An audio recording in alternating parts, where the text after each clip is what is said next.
திருச்செந்தூர்ல நம்ம முருகப்பெருமான் இருக்காரு. நான் அவர்கிட்ட கேட்டேங்க, முருகா இப்படி 24 hours 7 days நிக்கிறிய, கைகாலாம் வலிக்காத, உடம்பு அசதியா இருக்காத, நீ என்ன பண்ற, 1 day ரெஸ்ட் எடுத்துக்க, உனக்கு பதிலா நான் நிக்கிறேன், ஓகேயா அப்படின்னு கேட்டேன். முருகப்பெருமான் சொன்னாரு, ஓகேடா நீ நில்லு, ஆனா ஒரு கண்டிஷன். என்ன கண்டிஷன் அப்படின்னு கேட்டேன். என்ன மாதிரியே நிக்கணும், ஆடாம அசையாம நிக்கணும், யாரு எதை கேட்டாலும் சரி நீ வாயே திறக்கக்கூடாது, ஓகே அப்படின்னாரு.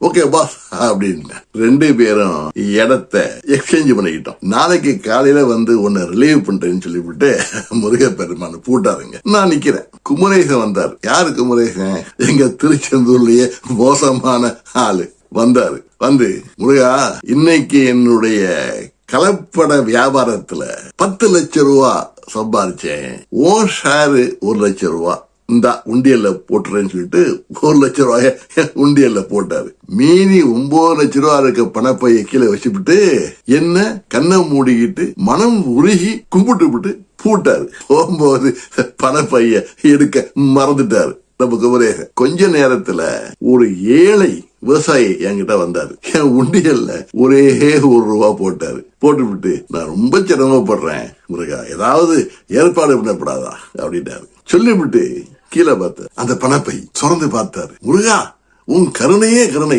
அப்படின்னு சொல்லிவிட்டு பணப்பைய தூக்கின்னு அவரு போட்டார். குமரேசன் வீட்டுக்கு போய் பார்த்தா பணப்பைய காணோம். நேரா ஸ்டேஷன்ல போய் கம்ப்ளைண்ட் கொடுத்து 2 பிசிய கூட்டிக்கிட்டு என்கிட்ட வந்துட்டாரு. அந்த நேரம் பார்த்து ராமச்சந்திரன் கோயிலுக்கு வந்துட்டாரு. யார் ராமச்சந்திரன்? தூத்துக்குடியில ஒரு நியாயமான வியாபாரி. வாரம் வந்துருவாரு என்ன பாக்குறதுக்கு. அவரு என்ன கும்பிட்டு இருக்காரு. அந்த நேரம் பார்த்து உள்ள வந்த குமரேசன், ராமச்சந்திரன் தான் என் காசு எடுத்து விட்டாரு, இவர் அரெஸ்ட் பண்ணுங்க அப்படிங்கிறான். நான் பதறி போயிட்டு, என்னடா இது, என் கண்ணு முன்னாலே இப்படி ஒரு அக்கிரமம் நடக்குதுன்னுட்டு நான் என்ன பண்ணேன், குமரேசனை பார்த்து, குமரேசா ஸ்டாப், உன் காசை ராமச்சந்திரன் எடுக்கல அப்படின்னு. உடனே குமரேசன், முருகா நீ சொல்லிவிட்டியா, அப்ப அது சரியா தான் இருக்கும் அப்படின்னு சொல்லிவிட்டு குமரேசன் போயிட்டாரு. ராமச்சந்திரன் என்ன கும்பிட்டு போயிட்டார். மறுநாள் காலையில முருகப்பெருமான் வந்தார். நான் முருகப்பெருமான் கேட்டேன், ஹவ் இஸ் மை பர்ஃபார்மன்ஸ் அப்படின்னு. கிழிச்ச மடையா, நான் உங்ககிட்ட என்ன சொன்னேன், வாய மூடிக்கிட்டு கம்முன்னு இருன்னு சொன்னேன்ல, இருந்தியாடா, என் கணக்கு பூரா சொதப்பிட்டியடா அப்படின்னாரு. என்ன முருகா சொல்ற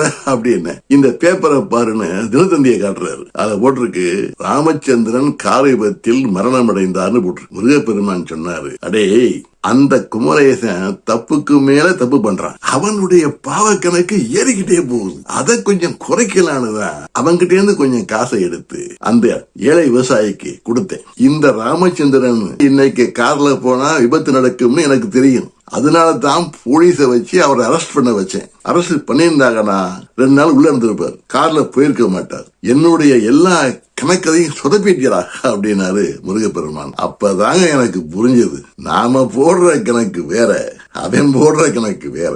ஒரே நேரத்துல 1000 பேர் வந்தா கூட அத்தனை பேரையும் ஒரு நெட்வொர்க்ல போட்டு ஒரு நேர்கோட்ல நிறுத்தி யாரு யாருக்கு என்னென்ன செய்யுங்கிற கணக்க கரெக்டா போட்டுருவாரு அவரு. நம்மளால முடியுமா? அவனுக்கு ஈக்குவலா கணக்கு போடுறதுக்கு யாருங்க இருக்கா? அதனாலதான் திருவள்ளுவரே சொல்லிவிட்டாரு, தனக்கு ஓமை இல்லாதான் இறைவனுக்கு நிகர் இறைவனை. நமக்கு எந்த நேரத்துல எதை கொடுக்கணுங்கிற கணக்கு அவனுக்கு தெரியும். அவனுக்கு எந்த நேரத்துல எதை கொடுக்கணுங்கிற கணக்கு தான் நமக்கு புரியாம நம்முடைய வாழ்க்கைய நாம சொதப்பிக்கிட்டே இருக்கோம். அதுதாங்க உண்மை.